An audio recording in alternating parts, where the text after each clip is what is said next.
Mesdames et messieurs, je vous dis bonjour, bonjour. Oui, il est pratiquement 18 heures, passé de 10 minutes. J'avais dit que j'allais intervenir aujourd'hui de 18 heures jusqu'à 19 heures et de 19 heures jusqu'à 20 heures parce que je vais faire deux émissions. Et comme je ne peux pas faire deux émissions en même temps, en 2 heures du temps, je préfère couper deux émissions en 1 heure et 1 heure.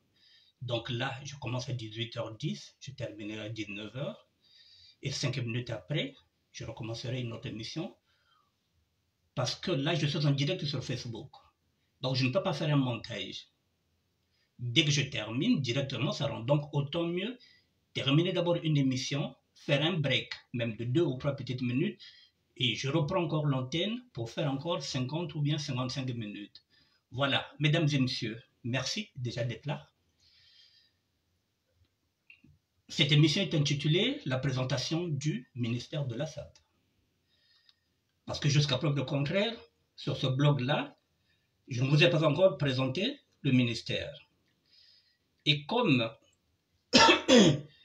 pour vous présenter ce ministère, mesdames et messieurs, parce qu'il y a certaines personnes qui pensent que ce n'est que maintenant que je commence à réfléchir sur la question de SAP. Non.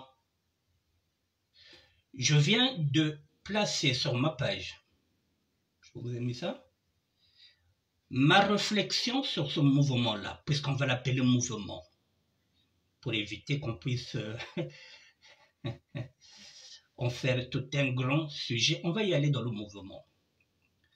Mais mesdames et messieurs, je vous ai dit que moi, ce mouvement, ça fait 53 ans que je fréquente ce mouvement depuis 72. Et à un moment donné, j'ai mis le rétroviseur pour essayer de regarder d'où je viens avec ce mouvement et où je pars avec ce mouvement-là. Finalement, je me suis décidé à réécrire le mot SAP, la suggestion que je suis en train de vous faire aujourd'hui, en 2025. Mais moi, cette réflexion-là, je l'ai eue il y a 11 ans de cela. Il y a 11 ans de cela, je me suis déjà penché sur cette question-là, sur les 4 initiales. SAP. La suggestion que je viens de faire, SAP, SAP, sensibilité, art, pédagogie ou philosophie, cette réflexion-là ne date pas d'aujourd'hui. C'est tout simplement, c'est maintenant que je viens de vous la faire partager, parce que je me suis dit, je vais essayer encore, mais avec maintenant, cette fois-ci, je vais prendre le roi Djobalar. Mesdames et messieurs, le 15 mai 2020, les faits sont têtus. Le 15 mai 2020, nous sommes en 2025. Voici ce que j'avais écrit. Je vous l'ai mis sur ma page. Présentation du ministère de la SAP. J'ai créé et je gère ce ministère depuis le mois d'octobre 2015. J'ai créé et je gère ce ministère depuis le mois d'octobre 2015. Nous sommes en 2025. Ça fait 10 ans. Mais la présentation sur Facebook était en janvier 2016. J'ai créé ce ministère en octobre 2015, mais je vous ai mis ça en janvier 2016. Au départ, je voulais réécrire le mot SAP. Là, c'est une réflexion que j'ai eue depuis 2015, que je viens de vous présenter maintenant en 2025, 10 ans maintenant que j'avais déjà commencé ces travaux-là. Les faits sont têtus. On ne falsifie pas l'histoire. Ça est là. Je vous mets ça là. Alors, au départ, je voulais réécrire, moi, tout simplement, le mot SAP comme suit. Sensibiliser, c'est ce que je viens de vous mettre en 2025, mais cette réflexion date de 2015. Sensibiliser, art, pédagogie ou philosophie.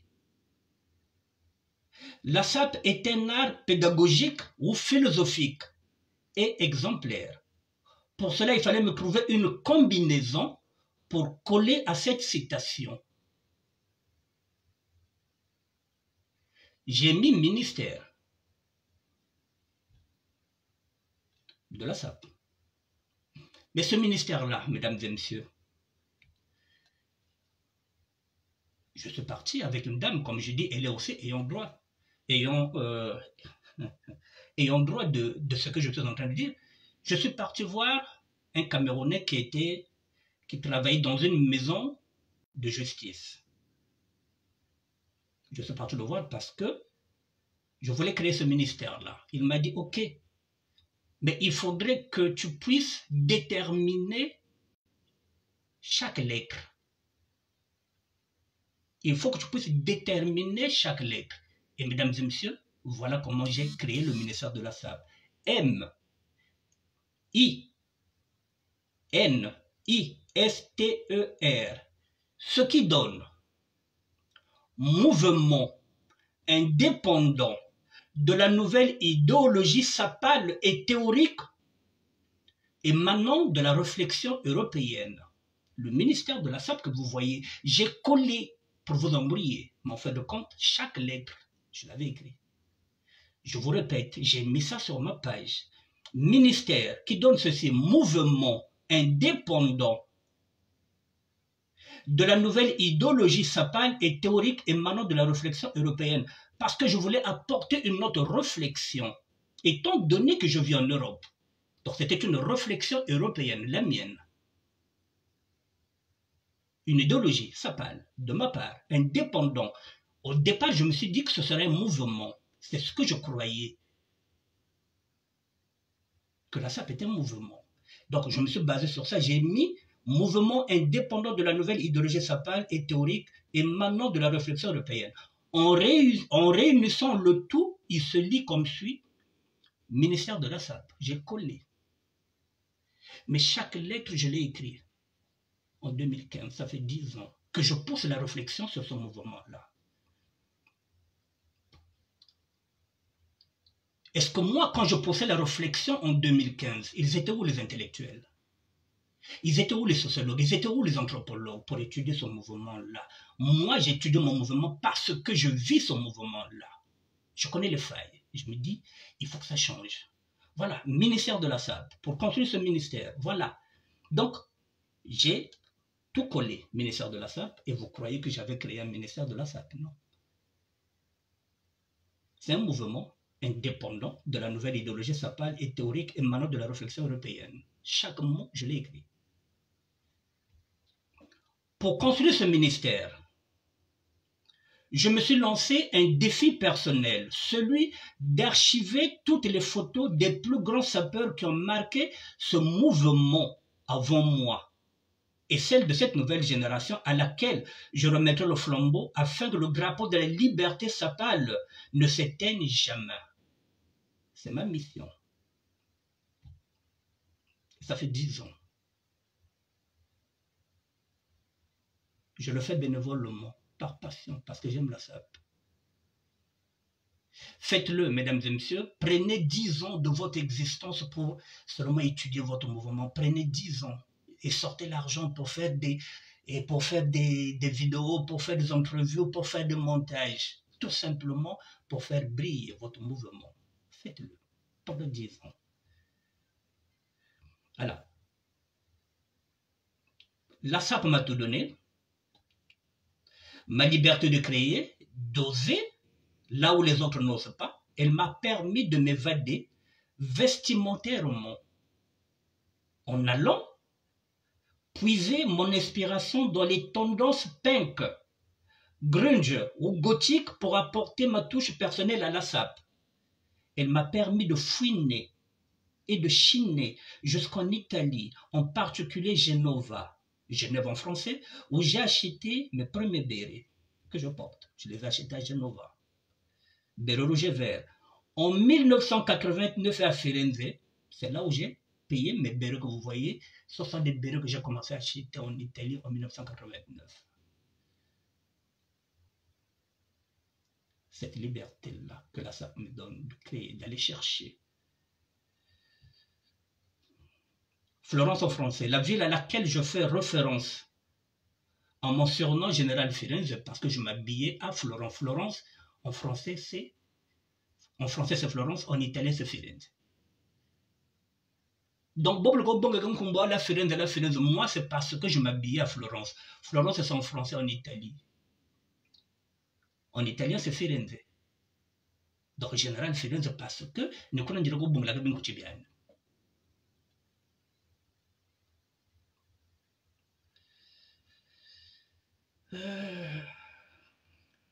Depuis 1991, la SAP m'a permis d'apprécier ma propre philosophie qui me permet de faire un choix entre la plus belle tenue vestimentaire et la plus belle femme du monde. Eh bien, je choisirais la plus belle tenue parce qu'une femme est infidèle depuis Ève, mais une belle tenue vestimentaire griffée attend toujours et patiemment que son mec l'invite à un grand gala. Parce que pour moi, si vous mettez une belle tenue à côté, vous mettez une plus belle femme, là, je choisirais la plus belle tenue. La femme est infidèle, elle peut être infidèle, mais pas la tenue vestimentaire. Parce qu'elle vous attend dans votre valise.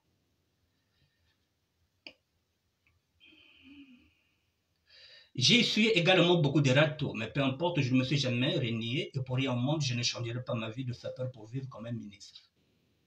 J'ai toujours été libre pour être libre et c'est cela le salaire de la SAP. J'ai tout gagné dans la SAP et il est de mon devoir de transmettre mon savoir à la nouvelle génération en créant ce ministère qui unit tous les amoureux et toutes les amoureuses de ce noble art. Je parlais déjà du noble art bien avant ceux qui viennent maintenant prétendre là parce que, dit-on que ce sont des enseignants. Donc c'est comme si le mot art, ce sont eux qui commencent à le dire alors que je parlais déjà de ce noble art. Qu'est la SAP?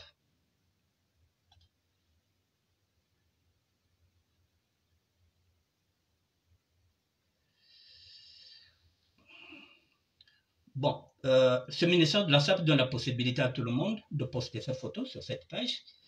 Toutes les tendances vestimentaires sont représentées dans des albums photos. Et à ce jour, le ministère de la SAP comptabilise plus de 250 000 photos depuis janvier 2016. Depuis janvier 2016, j'avais pratiquement 250 000 photos.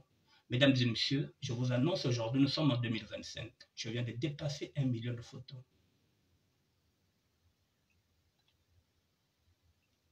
Je viens de dépasser 1 million de photos. Et c'est ce que disait Edwige Gemakwezi, qui avait dit, mais tu possèdes une banque. La banque des images. Oui, c'est une banque maintenant. La banque des images photos. 2016, j'avais 250 000 photos. 2025, j'en ai plus d'1 million de photos. Voilà. Donc, le but de cette étape du ministère, c'est de créer un musée où l'histoire de la SAP, de la sapologie et de la religion chrétienne sera contée, narrée par les professionnels de ce mouvement.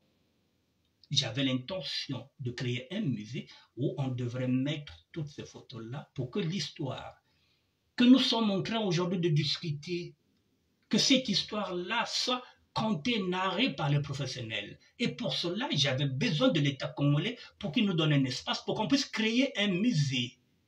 Je réfléchis et je propose en tant que sapeur.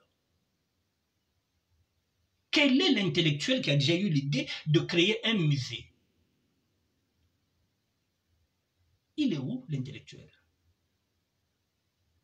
Quand on vous dit que ce mouvement-là n'appartient plus aux intellectuels, mouvement où voyou, délinquant, parisien, ce mouvement-là, c'est nous qui donnons le là. Et les intellectuels doivent suivre. Ils peuvent nous accompagner avec leur savoir, avec leur connaissance, avec leur intelligence.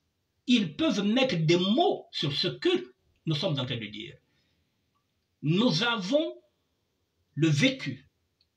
Ils ont la connaissance, ils ont l'intelligence. Mais qu'ils viennent mettre des mots littéraires sur ce que nous sommes en train de dire, sur ce que nous avons vécu. Mais sauf qu'ils ne veulent pas venir. Ils veulent écrire. Mais écrire quoi? Ce que vous n'avez pas vécu? Mais ce serait quoi? De la fiction? Ce serait de la fiction. Si vous voulez écrire, mais venez nous voir. C'est nous qui avons la matière. C'est nous qui avons vécu le parisianisme. C'est nous qui avons la matière. Et c'est moi qui possède plus d'1 million de photos. Quel est l'anthropologue qui a fait cette recherche-là? Quel est le sociologue qui peut prétendre qu'il a plus de photos que moi? Ça fait 10 ans que j'étudie mon mouvement.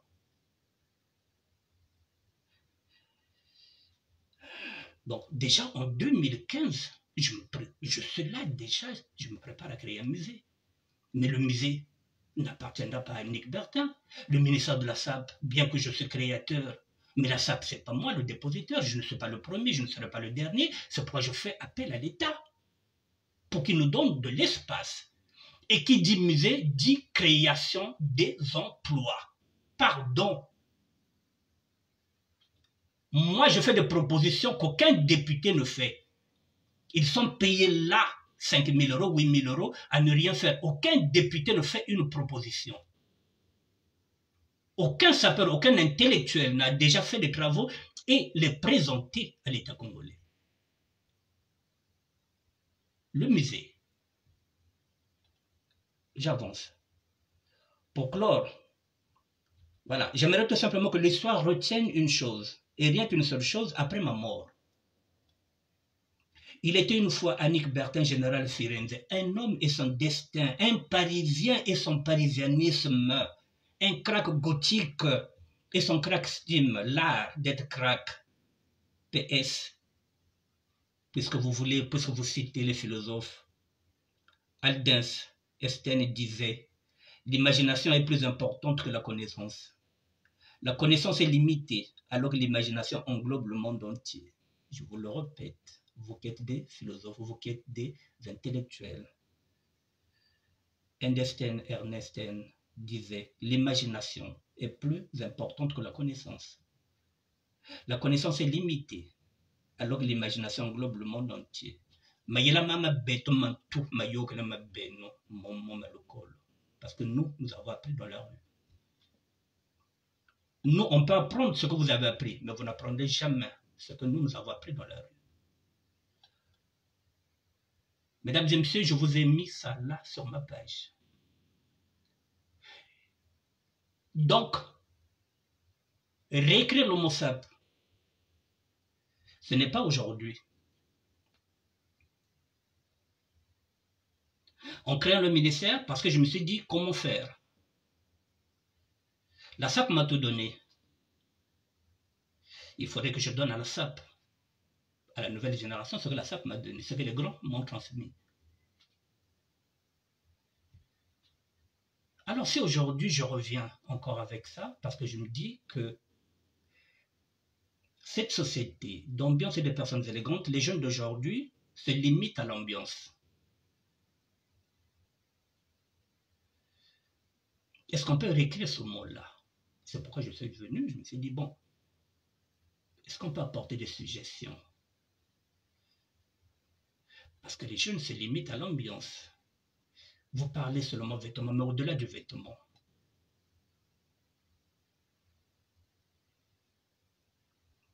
Et puis il y a une chose, mesdames et messieurs.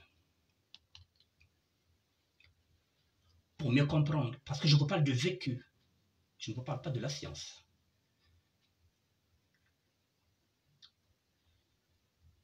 Je rentre dans ce mouvement en 72. Je répète, je suis lutteur. Lutteur, c'est celui qui n'a pas de vêtements, qui va aller lutter pour avoir les vêtements.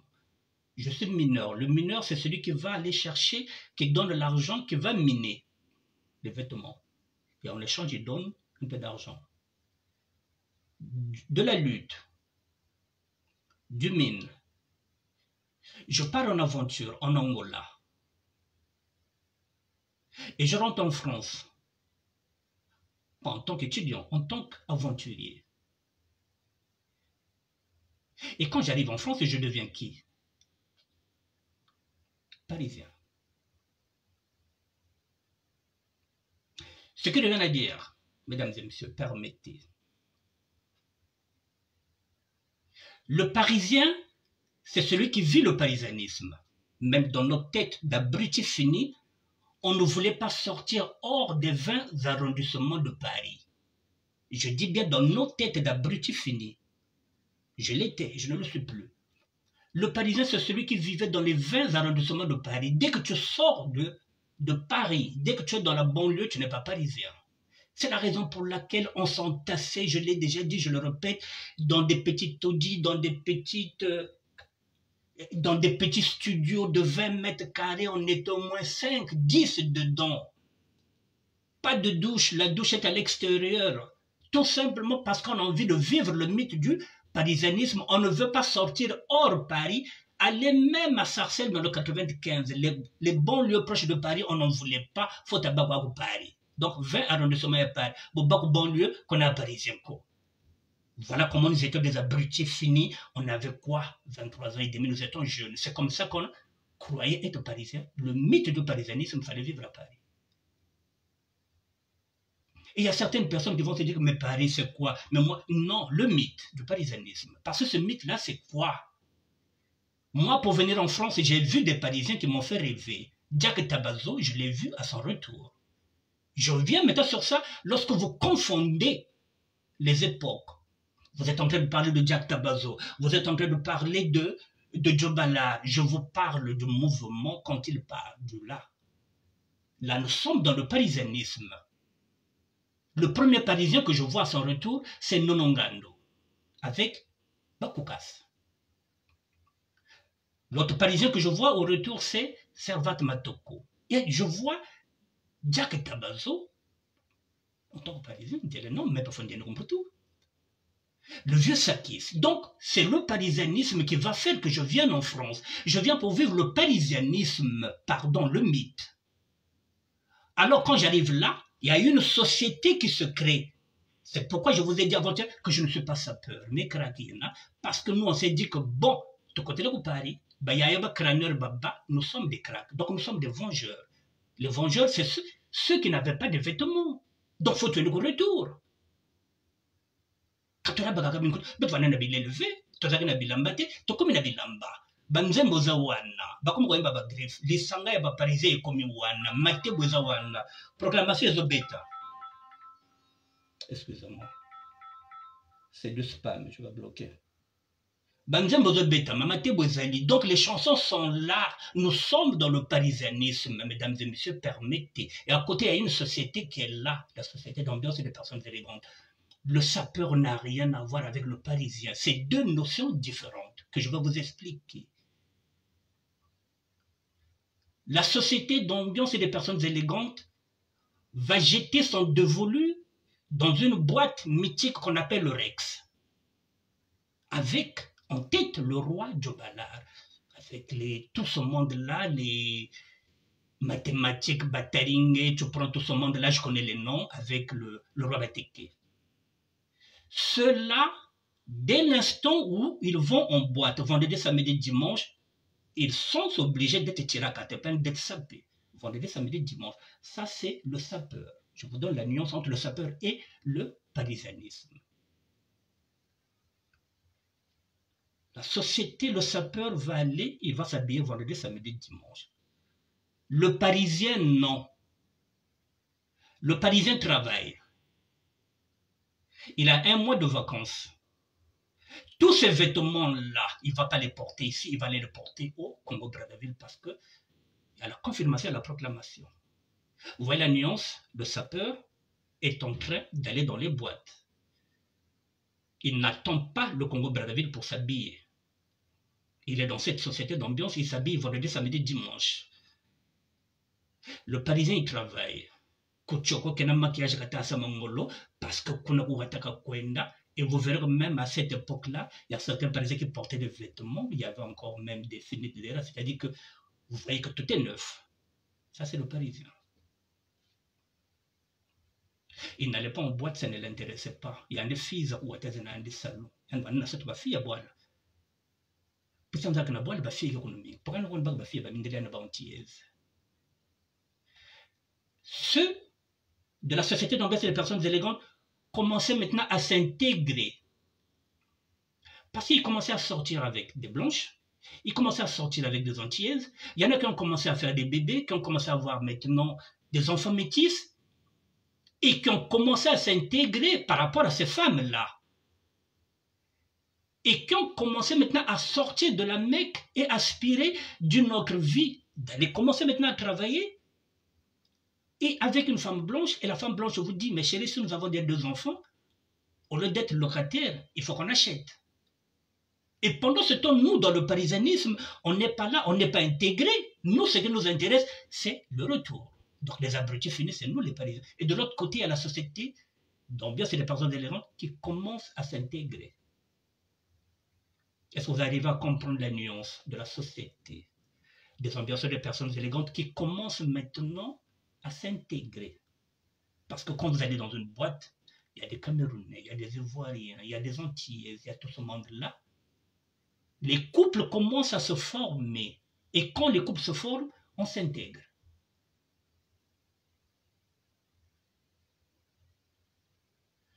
Le Parisien n'avait rien à foutre des boîtes, n'avait rien à foutre des Antillaises, n'avait rien à foutre des femmes blanches. Et la plupart de ces Parisiens-là que nous étions des abrutis finis. Il y en a même qui ne savaient même pas parler français, qui disaient « Ah, mais Parisien, quoi, il y en a ?»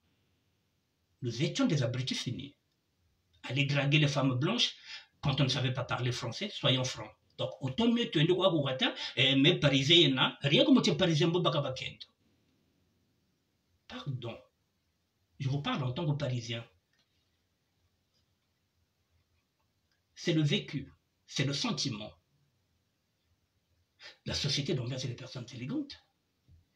La preuve en est que si Joe Ballard est sorti de ce continent-là pour se retrouver, de ce continent européen, pour se retrouver en Côte d'Ivoire, mais ce sont les relations qu'il avait eues là-bas, dans les boîtes. Il a connu du monde, il a connu le Mamadou, il a connu, comment ça l'appelle, le vieux Manu de Bongo. Donc ça lui a donné un carnet d'adresses, pas communautaire comme le nôtre.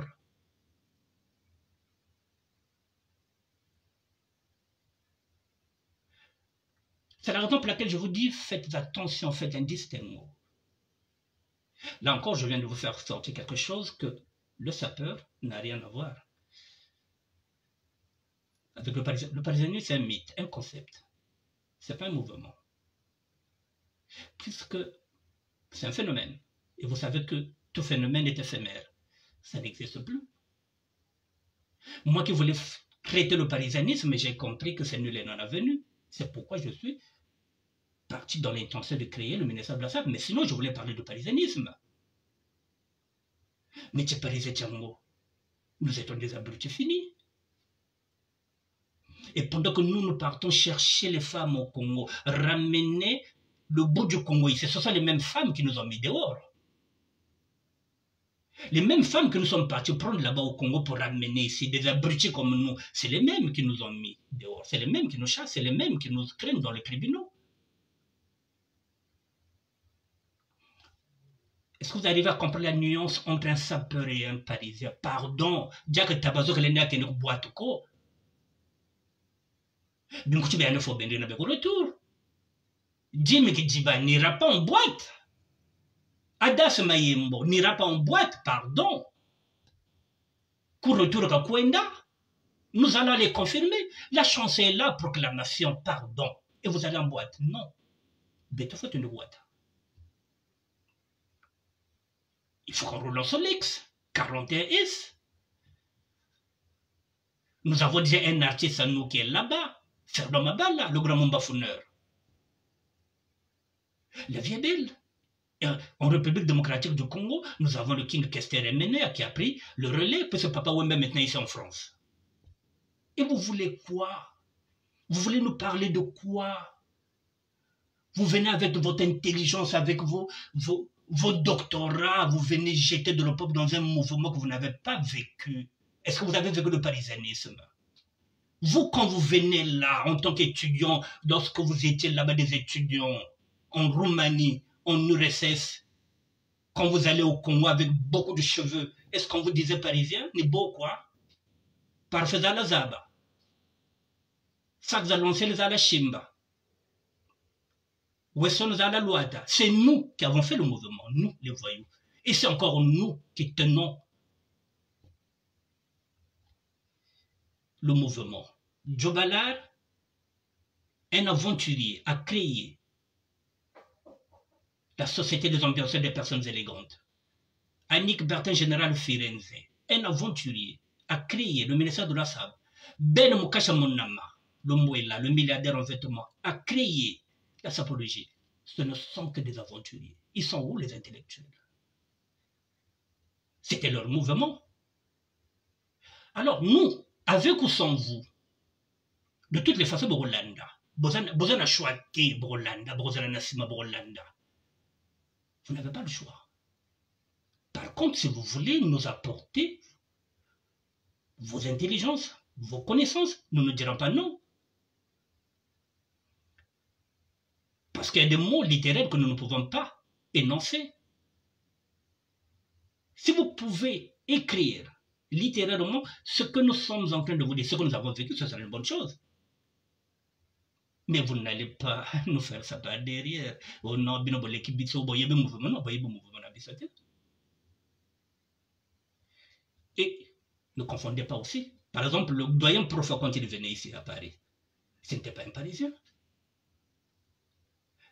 C'était un PV, c'est-à-dire Parisien vacancier.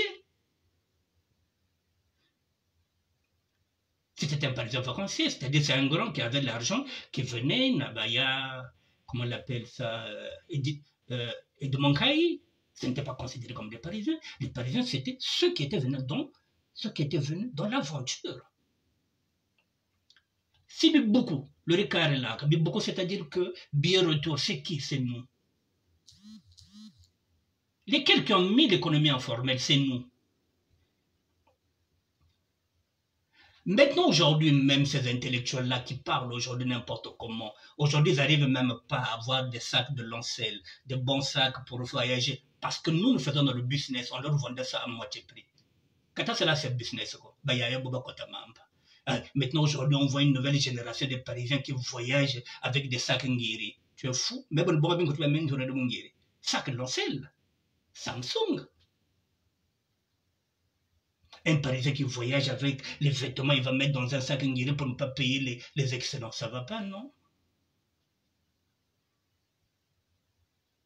La différence, le Parisien ne s'habille pas ici.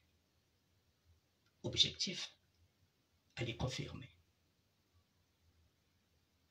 C'est quelqu'un qui travaille, qui avait seulement 1 mois de vacances. Le sapeur était déjà intégré. Le sapeur, à force d'aller dans les boîtes, il avait une femme blanche, il avait des enfants. Et comme cette société est ainsi, madame l'a dit, bon, chez on peut acheter. C'est la raison pour laquelle, mesdames et messieurs, lorsque je fais le bilan avec les amis que j'étais venu ici en France, je ne regrette pas ce que j'ai vécu. Mais quelque part, tous mes amis qui étaient venus, qui n'ont pas vécu le parisianisme comme moi, sont propriétaires. Ce sont des chefs d'entreprise. Ça, je ne dirais pas le contraire. Nous ne sommes pas à côté. C'est la raison pour laquelle je fais la pédagogie, je fais ce ministère-là pour que les jeunes ne fassent pas les mêmes erreurs que nous avons fait. C'est parisien. Vous voyez la différence? C'est pourquoi je vous dis que moi, je ne suis pas sapeur. Même si ce courant-là, je le défends. Je ne peux pas cracher dans cette soupe-là parce que je suis un ayant droit. Mais moi, je ne suis pas venu en France. Parce que quand je dis sapeur, c'est que vous ne comprenez pas. Je vous donne l'exemple de Roi Bateke. Le Roi Bateke n'était pas dans la lutte. Joe Ballard n'était pas dans la lutte. Ce sont des gens qui ont commencé à s'habiller ici. Donc, maintenant, donc je ne suis pas un sapeur, je suis un lutteur. Mais ne mineurez pas. Donc, quand je viens en tant que mineur, en tant que lutteur, on arrive ici et donc vengeur. Donc, je ne suis pas, j'ai pas appris la sape ici, dans cette société-là. Non. Je connaissais le tissu mohair, je connaissais le tergal, je connaissais l'alpaga, je connaissais le... Donc, j'ai tout appris là-bas. Même la musique, je l'ai appris là-bas en tant que chanteur amateur. Quand je viens, je suis déjà chanteur, je suis déjà sapeur. Enfin, je suis lutteur, je suis mineur. Quand j'arrive ici, bien avec le Janet Bakila. Donc je n'ai pas eu de difficulté, même en tant que Yankee, Moussa Kope. Il y a des gens qui n'ont jamais été dans le mouvement et qui sont devenus sapeurs parce que ce courant vestimentaire a été créé ici. Donc eux, comme beaucoup de sapologues ont appris la sapologie ici. C'est pourquoi je vous dis que je ne suis ni sapeur, ni sapologue, mais craqué. Mais je suis dans ce mouvement, j'avais 14 ans. Donc vous n'avez pas dit que je suis un sapeur.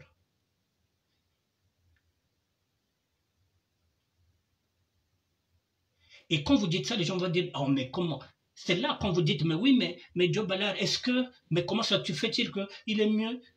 Vous dites qu'il est le roi, mais comment se fait-il? Est-ce qu'il était mieux que Tabazo? Tabazo était parisien.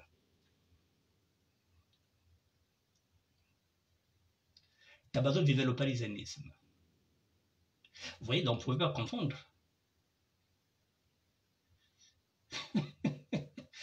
Il y a qu'un Parisien, il vivait le parisianisme. Il y a Kaka, société d'ambiance des personnes élégantes. C'est pourquoi je vous disais, c'est pourquoi j'avais appelé les intellectuels. J'avais fait appel aux intellectuels pour qu'ils nous aident à sortir de cette cacophonie. Pour qu'on les explique, mouvement Beto Bowina, pour que les intellectuels, dans leur connaissance, qu'ils puissent nous mettre des mots. Vous voyez la confusion? C'est la même confusion du genre lorsque Ahmed Yala dit qu'il est le plus grand sapeur du monde. Mais en croco et en python. Pourtant, il précise bien en croco et en python. Mais on va lui chercher la guerre. On dit, mais comment? Il dit bien en croco et en python. Et comme on ne lit pas, il n'y a que de raccourcis. Djobala, c'est le roi de la SAP, la Société des ambiances et des personnes élégantes. Jacques Tabazo, c'est l'un des Parisiens qui ont marqué l'époque du parisianisme. Lorsqu'on parle des gens qui ont marqué ce mythe-là, Jacques Tabazo fait parmi des 2 ou des 5 premiers. Ceux qui ont donné le goût, je l'ai vu moi. Il m'a donné envie de venir en France, Jacques Tabazo. J'ai vu aussi mon propre ami, Tikambo, Chirac, l'antilope, Fiamont. J'ai vu Philippe Labroue. J'ai vu Gilbert Gaumont au retour, en tant que Parisien. J'ai vu le grand Bonnel, en tant que Parisien. Le vieux Gilbert Gaumont m'a fait rêver en tant que Parisien. Ce sont les premiers Parisiens que j'ai vus, moi, à Pont-Noir. J'ai vu le vieux Bonnel au retour. J'ai vu le vieux Christopher Jésus au retour. Et je vais me gêner, moi, de dire que j'ai vu le vieux Gilbert Gaumont, celui que je n'avais pas croisé, que je n'avais pas eu la chance de croiser parce que j'étais parti en aventure. C'est mon doyen, Frick Fricom. Quand il est venu, je n'étais pas. Mais j'ai vu le retour de Gilbert Gaumont. C'est ce parisianisme-là qui a fait que je me suis dit, oh, bah, j'ai vu le retour de ma vie, ce Gaumont. Ma vie, c'est la zone de Grande qui n'a dit Koshi. Là, il m'a voté que Grande comme beau, dit Koshi qui a dit Akve. Oh, mais comment Grande ça n'a comme beau? Ah, donc, faut qu'on a pour tout. Moi, je suis venu vivre ce mythe-là. Donc, ne me dites pas que je suis sapeur. Alors, il faut que les intellectuels viennent nous aider avec leurs mots, avec leurs connaissances, pour que cette cacophonie-là ne soit pas là. Nous qui avons vécu le mythe du parisianisme, et de l'autre côté, la société des ambiances et des personnes élégantes, il faut bien que les intellectuels, c'est pourquoi j'avais fait appel à un intellectuel, mesdames et messieurs. Je vous ai dit que Ston Juvenal, lorsque j'étais sorti en prison en 2009, j'ai fait appel à un intellectuel, pas n'importe lequel. C'était pour qu'il vienne nous aider à mettre des mots sur ce mouvement-là. Mais quand j'ai attendu, bon, je me suis dit, bon, je fonce. Et ça fait 10 ans.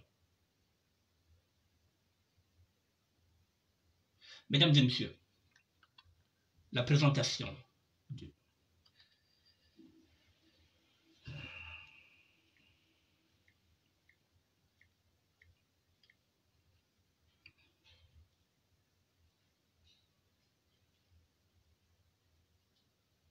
Excusez-moi.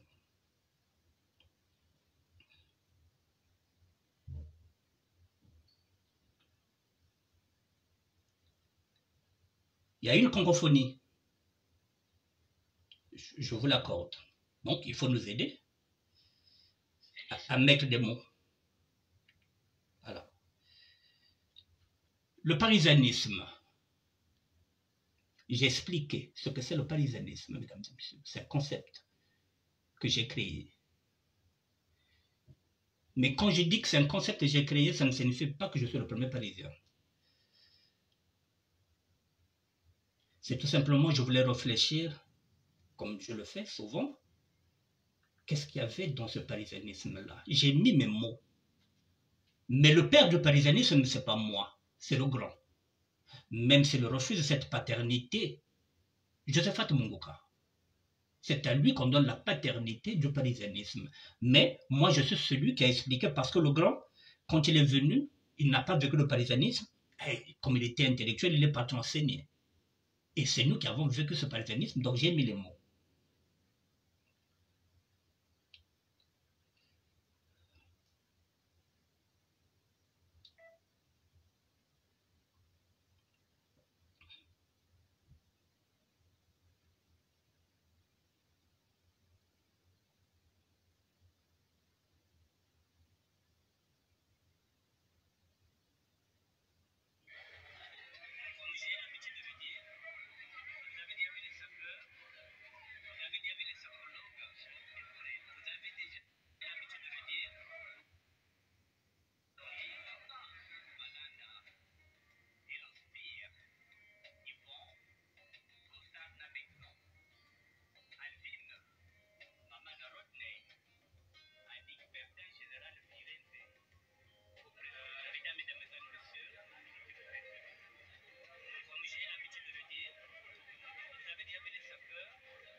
La musique est la mienne. Ouais, mesdames et messieurs, il y a 11 ans. Le parisianisme est là. Moi, quand je parle, je viens avec des faits. Je viens avec des actes. Je pose. Et vous savez que les faits sont têtus. Tout ce que nous mettons ici sur les réseaux sociaux sont là. Alors, s'il y a des gens maintenant qui viennent après, qui disent, mais oui, mais non, mesdames et messieurs, j'ai vécu le parisianisme, mais je sais de quoi je parle. Donc, il y a une nuance. Maintenant qu'aujourd'hui, que vous savez, le Parisien, celui qui vit le parisianisme, le Parisien, ce n'est pas celui qui vit à Paris, c'est celui qui vit le mythe du parisianisme.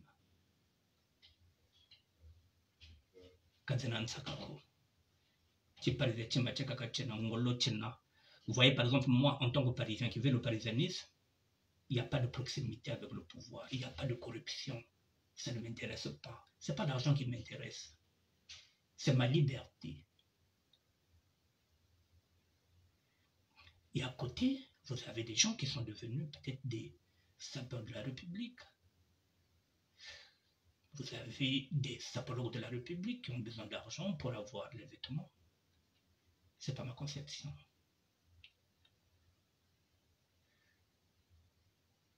C'est pourquoi je vous ai dit que je suis sapeur du terroir, le vécu. Mesdames et messieurs, il est 19h. Il y a deux choses. Là, je suis sur le plateau de Facebook.